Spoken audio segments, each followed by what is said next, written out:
उस शख्स के पीछे कभी मत भागो जो तुमसे दूरी इख्तियार करता है, जो तुम्हारी मोहब्बत की कदर नहीं करता, जो तुम्हारी आंसुओं की लाज नहीं रखता, जो तुम्हारी खामोशी नहीं सुन सकता, जिसने तुम्हारी मुस्कुराहट छीन ली।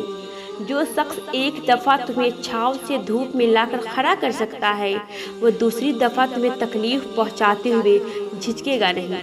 तभी अल्लाह ने उसे तुमसे दूर कर दिया है, क्योंकि वो तुम्हें इतनी तकलीफ में नहीं देख सकता।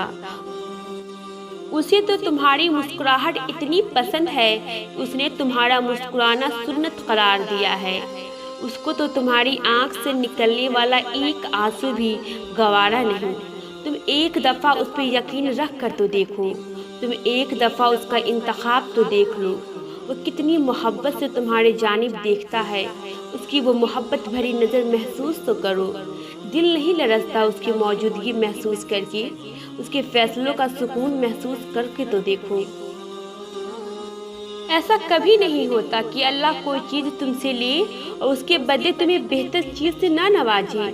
और ये भी हो सकता है कि जो उसने तुमसे लिया है उसे ही तुम्हारे हक में बेहतर बनाकर तुम्हें वापस दे दे। उसकी हिकमतें, उसकी मसलहतें तुम नहीं समझ सकते, लेकिन वो तो तुम्हारी तकलीफ से खूब वाकिफ़ है। वो बस आजमाता है कि मेरा बंदा मेरी मोहब्बत के लिए किस हद तक जाता है।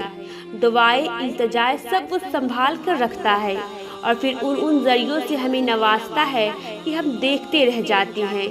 जब वो दो जहानों का खालिक होकर हमारे यकीन का लाज रखता है, तो क्या हम उसकी मोहब्बत की लाज नहीं रख सकते? उसकी रज़ा में अपना दिल मुतमईन नहीं कर सकते? जब वो तुम्हारे लाड उठाता है, तो क्या हम उसके एक हुक्म पे सर नहीं झुका सकते? उस जैसी मोहब्बत तो कोई कर ही नहीं सकता, मगर हाँ, हम उसकी चाहत का एहतराम तो कर सकते हैं, उससे मोहब्बत करने की कोशिश कर सकते हैं। तो फिर क्यों ना अब उसके हुक्म का इंतज़ार किया जाए और अब उससे मोहब्बत की जाए जिसकी